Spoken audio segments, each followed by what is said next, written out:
certeza de perdón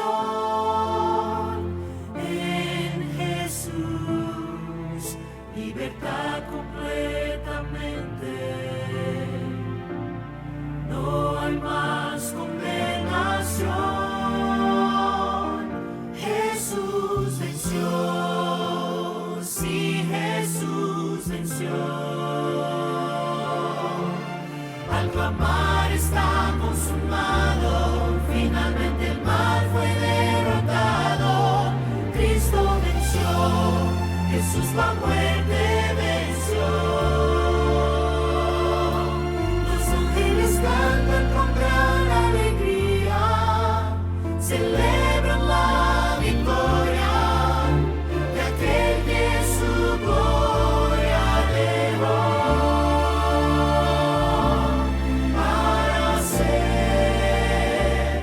El Salvador.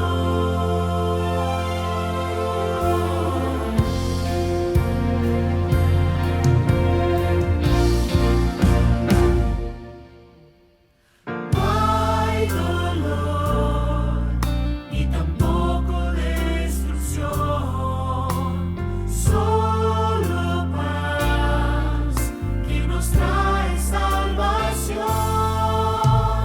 Ese amor tan sublime sin igual nos da victoria al final. Jesús venció, sí, Jesús venció. Al clamar está consumado, finalmente el mal fue derrotado. Cristo venció, Jesús la muerte venció. Los ángeles cantan con gran alegría, celebran la victoria de aquel que su gloria dejó para ser el Salvador.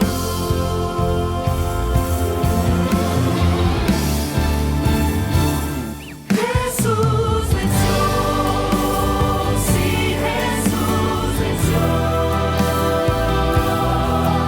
Al clamar está consumado, finalmente el mal fue derrotado. Cristo venció, Jesús la muerte venció. Los ángeles cantan con gran alegría, celebran la victoria de aquel que su gloria dejó para ser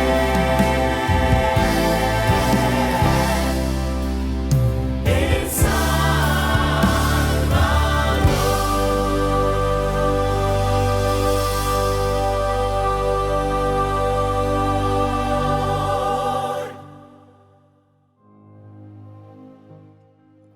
Muy buenas noches y sean todos cordialmente bienvenidos a nuestra segunda noche de Semana Santa, Jesús venció. En esta noche estaremos expandiendo un poco más acerca de lo que ya se platicó en la devoción de esta mañana. Si no has escuchado esa devoción, te invito a que la vayas a escuchar. Y si no, pues aquí nos puedes acompañar para continuar con este tema del día de hoy, que lleva por título Una cruz en el paraíso. Cierto día, el dueño de una chatarrería recibió piezas de plomo de un aparato diferente. Al desarmarlo, encontró un polvo blanco, parecido a la sal, pero que brillaba en la oscuridad con un color azul. Encantado con el brillo, decidió mostrárselo a familiares, amigos y vecinos. Algunos hasta llevaron muestras a su casa. Pronto comenzaron los primeros síntomas. Las personas fueron derivadas al hospital. Y solamente 13 días después, el 29 de septiembre de 1987, se descubrió que estaban tratando con 19 gramos de material radioactivo, el cesio-137. El dueño de la chatarrería, su esposa, 2 empleados, una niña y su padre fallecieron trágicamente. Entonces se inició un enorme proceso de descontaminación y como resultado se retiraron 6.000 toneladas de residuos y materiales de construcción confinados en 1.200 cajas, 2.900 tambores y 14 contenedores revestidos de concreto y acero, guardados en la ciudad de Abadía de Goiás, para que queden por 600 años. Cientos de sobrevivientes contaminados sufren hasta el día de hoy los efectos de la radioactividad. Como seres humanos, a veces nos sentimos atraídos por la curiosidad. Deseamos conocer realidades diferentes. Ese sentimiento tiene más fuerza por cosas nuevas, pero también por las prohibidas y peligrosas. Las personas que no tienen vicios pueden sentir alguna curiosidad por el alcohol y otras sustancias que prometen sensaciones fuertes. Los peligros acechan a muchos matrimonios, como ya estamos cansados de ver. La gran lección es que podemos hasta saber que algo hace mal, pero es mucho más profundo experimentar el mal en nuestro cuerpo, conociéndolo en la práctica. Así como el material radioactivo, la Biblia revela que el pecado afecta no solo a una persona, sino a todas las que están a su alrededor. Podríamos decir que, aunque en pequeñas cantidades, es radioactivo y mortal. Como vimos, el pecado y todos los males de este mundo comenzaron en el cielo con Lucifer. Él logró convencer a 1/3 de los ángeles a unirse a él en su rebelión y fue expulsado a la tierra, cayendo como un relámpago. Lucas 10:18. Por eso, uno de sus nombres es Diablo, que significa lanzado, porque fue lanzado del cielo a la tierra. Los seres humanos estaban en riesgo, pero solo conocerían el mal si quisieran experimentarlo, y sobre eso vamos a hablar el día de hoy. El primer punto que vamos a comentar es que debemos estar atentos a la verdad de Dios para no caer en los engaños del enemigo. No se encontró justificación para el surgimiento del pecado en el cielo, que es un lugar perfecto, y de la misma forma no había justificación para el surgimiento del pecado en la tierra recién creada, pues esta también era perfecta. El primer matrimonio vivía en un paraíso. Adán y Eva fueron creados por Dios el 6º día y descansaron en su primer día completo, el sábado. No había muerte ni dolor, eran bellos, el clima era perfecto y los animales eran dóciles. Ellos literalmente reinaban sobre toda la creación de Dios. Sin embargo, el primer matrimonio tenía solo una prohibición: no deberían comer del fruto del árbol que estaba en medio del jardín. De todo árbol del huerto podrás comer, mas del árbol de la ciencia del bien y del mal no comerás, porque el día que de él comieres, ciertamente morirás. Génesis 2:16 y 17. Esa era la única restricción a la cual deberían obedecer. El no a un solo árbol significaba un sí a todos los otros. Generalmente funciona así. Los no de Dios son afirmativos. Representan solo un pequeño límite del inmenso menú de opciones que tenemos a disposición. Sería algo como estacionamiento con 700 lugares, totalmente vacío, donde usted puede estacionar en cualquiera, menos en un lugar marcado de azul. ¿Qué razón tendría para dejar el auto en el lugar prohibido? La diferencia es que la prohibición de Dios era para proteger a la primera pareja, pero por más que parezca ilógico, el ser humano deseó lo que estaba prohibido. Puede ser hasta peor de lo que ya tiene, pero la curiosidad, el deseo de experimentar algo nuevo y prohibido, es algo muy fuerte que tenemos dentro de nosotros y que no logramos vencer sin la ayuda de Dios. Como dice el dicho, la curiosidad mató al gato. El matrimonio vivió bien por un tiempo en el paraíso, y tal vez nunca hubiera probado del fruto del árbol del conocimiento del bien y del mal. Sin embargo, en un momento de descuido, Eva se encontró lejos de su marido y peligrosamente demasiado cerca del árbol prohibido. Ella estaba tan cerca del árbol que pudo oír los susurros extraños que venían de ahí. Su mente fue atraída más cerca. sin ningún aviso, oyó una pregunta tan tortuosa como la de una serpiente que hablaba. ¿Con qué Dios os ha dicho? ¿No comáis de todo árbol del huerto? Génesis 3:1. Hagamos ahora una pequeña pausa. Nota que así como Dios emite frases para crear el mundo, la serpiente emite una frase para destruir lo que Dios había hecho con tanto amor y perfección. Ella tomó las palabras de Dios y las organizó de una manera parecida, pero con un sentido totalmente diferente. En el lenguaje original, ella afirmó: ¿es cierto que Dios dijo, no comeréis de todo árbol del huerto? La serpiente se presentó como la intérprete de las palabras de Dios. Primero, separa una frase del resto de la orden divina y le afirma a Eva que Dios había dicho que ella no podría comer de todos los árboles del huerto, y punto. Al decir solo eso, estaba mostrando una idea contraria a lo que él ordenó. El enemigo de Dios es un maestro en citar la Biblia. La conoce más que cualquiera. Todavía hoy usa la palabra de Dios, la Biblia, para engañar a millones y millones de personas. La estrategia que usó en el Edén de tergiversar las palabras de Dios fue la que usó con Jesús en el desierto. Citó de memoria el Salmo 91:12 para convencer a Jesús de que saltara del techo del templo.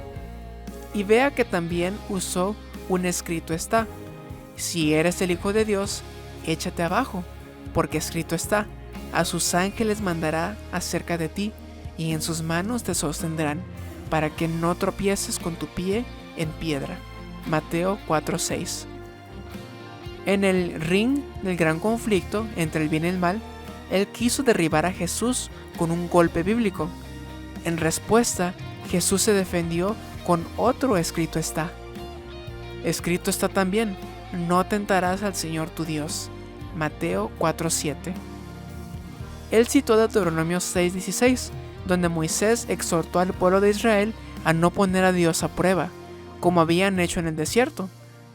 A diferencia de las fallas de los seres humanos, de la pareja en el paraíso y de Israel en el desierto, Jesús venció. En tentaciones semejantes, Él solo venció porque conocía la palabra de Dios. Nuestra única seguridad es conocer la palabra de Dios, a la ley y al testimonio.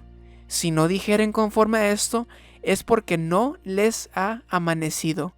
Isaías 8:20. Al pueblo de Dios se le indica que busquen las Sagradas Escrituras su salvaguardia contra las influencias de los falsos maestros y el poder seductor de los espíritus tenebrosos. Satanás emplea cuantos medios puede para impedir que los hombres conozcan la Biblia, cuyo claro lenguaje revela sus engaños. Solo los que hayan fortalecido su espíritu con las verdades de la Biblia podrán resistir en el último gran conflicto. Toda alma ha de pasar por la prueba decisiva. ¿Obedeceré a Dios antes que a los hombres? Elena de White, El conflicto de los siglos, páginas 579 y 580. Esta semana estamos haciendo exactamente lo que mencionamos, fortaleciendo la mente con la palabra de Dios. Y lo hacemos porque queremos vencer las tentaciones y las pruebas que enfrentamos hoy y enfrentaremos el día de mañana. El pecado seduce, es apelativo, aunque sea irracional. Promete muchas cosas, presenta un futuro maravilloso, pero la realidad es que trae infelicidad, enfermedad y muerte. Pero Jesús nos enseña que solo podemos vencer por medio de la palabra de Dios, que es espada y escudo. Sin la palabra de Dios, quedamos completamente indefensos frente a las embestidas del enemigo para nuestra salvación. Sin la Biblia, no lograremos conocer la voluntad y los planes de Dios. Solo ella nos enseña de dónde venimos y a dónde vamos. Sin ella, no lograremos conocer a Jesús, porque la Biblia da un testimonio fiel de quién es Él. Juan 5:39 y Lucas 24:27. El segundo punto de nuestro mensaje es: el pecado infectó el mundo y necesitamos a Jesús para salvarnos. En el año 2020, el mundo sufrió con la pandemia del COVID-19. que dejó un saldo de millones de muertos y un rastro de destrucción. Sin embargo, la Biblia revela que la entrada del pecado fue la primera y la madre de todas las pandemias, pues es una enfermedad que lleva a la muerte a todas las personas sin excepción. Por tanto, como el pecado entró en el mundo por un hombre y por el pecado a la muerte, así la muerte pasó a todos los hombres, por cuanto todos pecaron. Romanos 5:12. Humanamente hablando, no hay salida para la muerte. Perdimos a seres queridos que están en la sepultura, y otros queridos nos van a perder. Allí terminan las realizaciones, la convivencia, los proyectos y los sueños de la vida. Porque los que viven saben que han de morir, pero los muertos nada saben ni tienen más paga, porque su memoria es puesta en olvido. También su amor y su odio y su envidia fenecieron ya, y nunca más tendrán parte en todo lo que se hace debajo del sol. Eclesiastés 9, 5 y 6. Sin embargo, una palabra de esperanza hace eco desde el paraíso. Frente a la tragedia, Dios anunció las buenas nuevas. Al mirar a la serpiente, el Creador le dijo al enemigo: «Y pondré enemistad entre ti y la mujer, y entre tu simiente y la simiente suya, los descendientes. Esta te herirá en la cabeza, y tú le herirás en el calcañar». Génesis 3:15. La aclaración fue agregada por el autor. Esa poesía hebrea llena de simbolismo anuncia que Dios pondría enemistad entre el ángel caído y los seres humanos también caídos. Ellos no formarían una rebelión unida. El hecho de que la frase comienza con la palabra enemistad representa un énfasis en la acción divina. En otras palabras, Dios declaró que de allí en adelante habría un conflicto, pero Dios no desistiría de la humanidad. Él dijo que lucharía por nosotros. No sería un conflicto cualquiera, sería un gran conflicto, largo e intenso, entre el bien y el mal que ocurriría en el corazón y la vida de las generaciones futuras. Otra enseñanza importante de este pasaje es que de la simiente, o sea, de la descendencia de la mujer, surgiría un hombre, él, que aplastaría la cabeza de la serpiente. Esa es la primera promesa de la venida de un Salvador. Así, en verdad, la Biblia es una gran saga, una gran historia real que narra la historia de generaciones y generaciones de familias que esperaron el nacimiento del Hijo, que sería el Salvador del mundo. Para los condenados a muerte por el pecado, Jesús es la esperanza, que brilla a lo largo de las páginas de la Biblia. Como Él mismo lo dijo: «Yo soy la resurrección y la vida. El que cree en mí, aunque esté muerto, vivirá». Juan 11:25. El domingo de la resurrección, el Cristo resucitado se encontró con dos discípulos que caminaban tristes en dirección a una villa llamada Emaús. Ante la tristeza por su muerte, Jesús, comenzando desde Moisés y siguiendo por todos los profetas, les declaraba en todas las escrituras lo que de él decían. Lucas 24:27.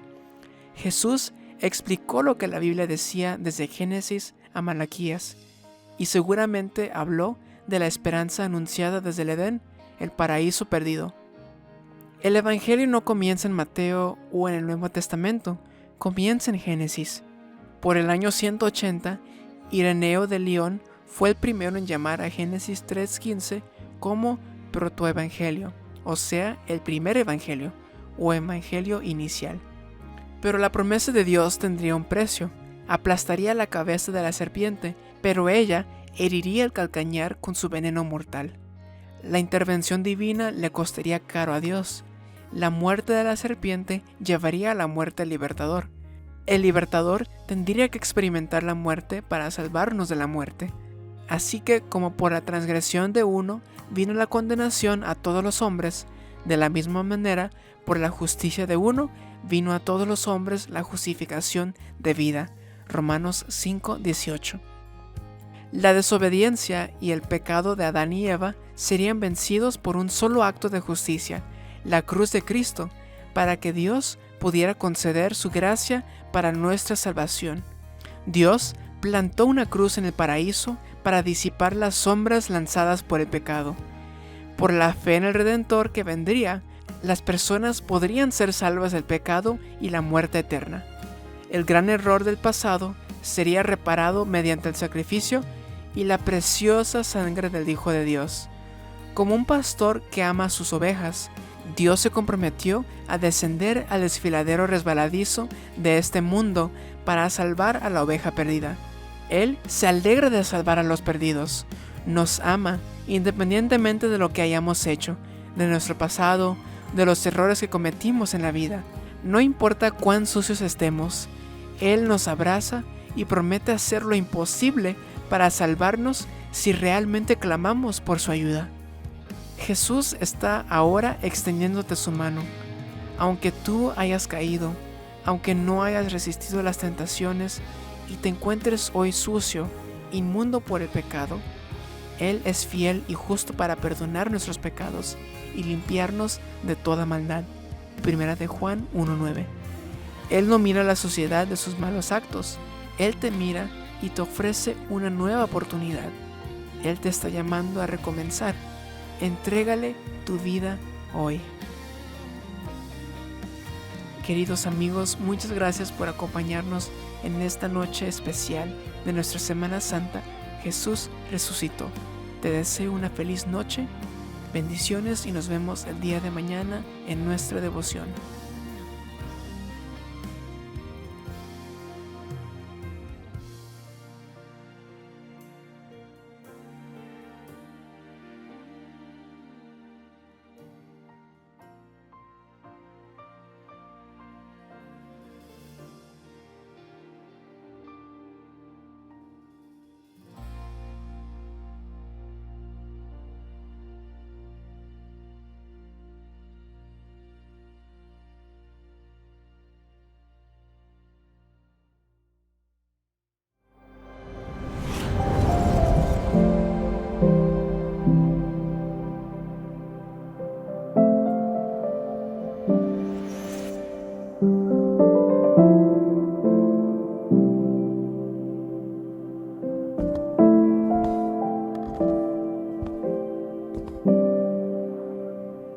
El 19 de julio,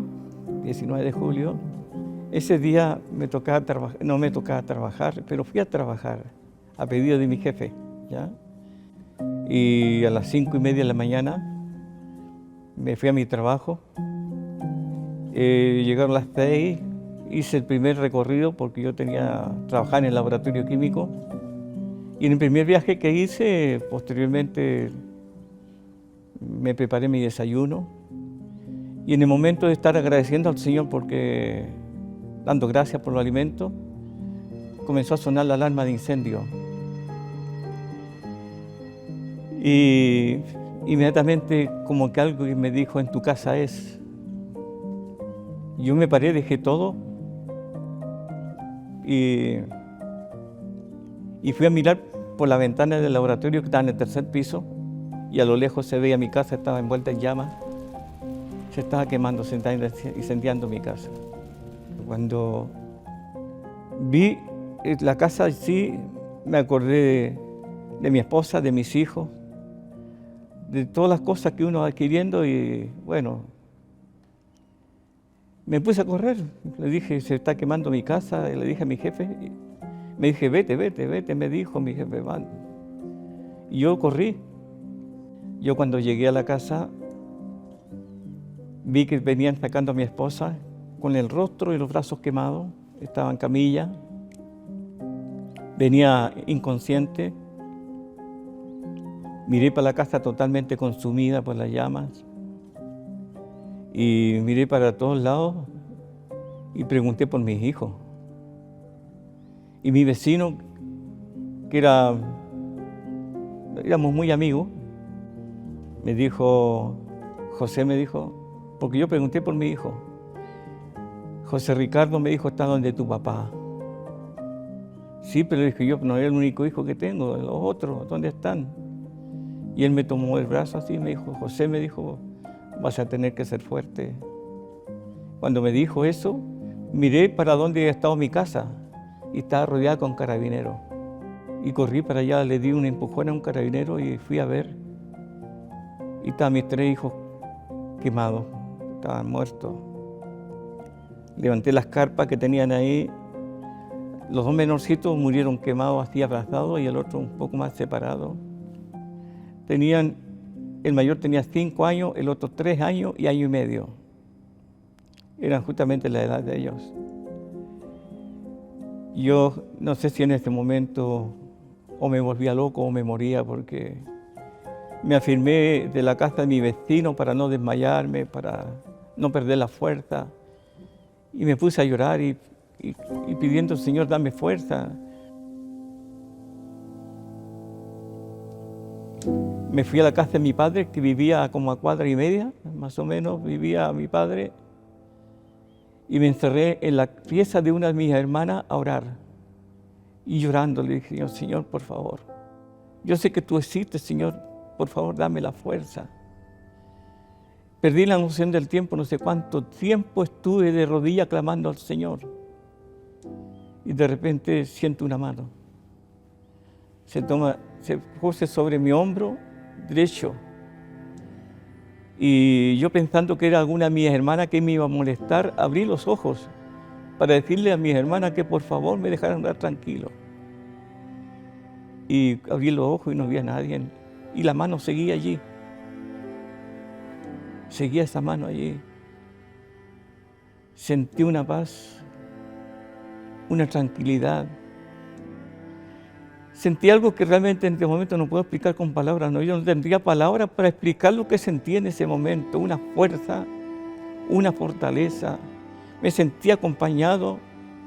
De hecho, yo sentí la presencia de Dios. Yo sentí, se hizo tangible la presencia de Dios. Ese momento realmente fue algo maravilloso. Es algo que uno no puede explicar, no, imposible. Sentí ese gozo de sentirme acompañado por Él. De allí en adelante no lloré más.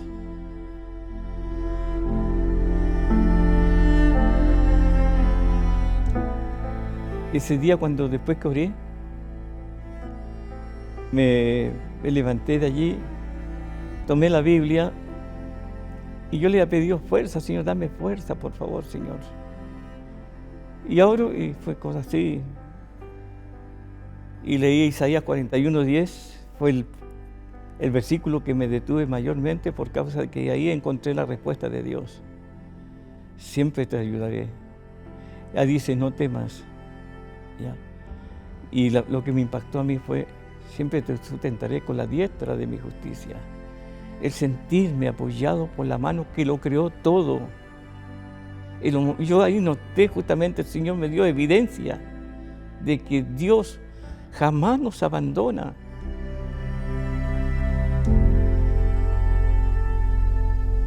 No, yo en esta experiencia no quiero que vean a José Muñoz, sino que crean y vean a ese Jesús maravilloso.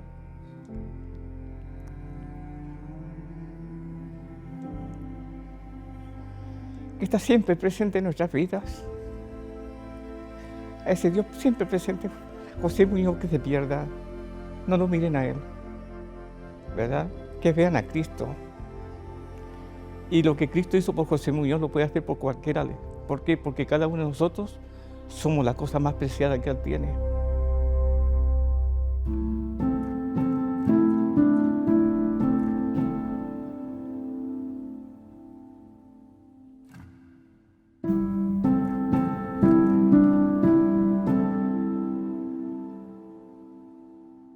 ¿Cómo sería mi historia sin Jesús?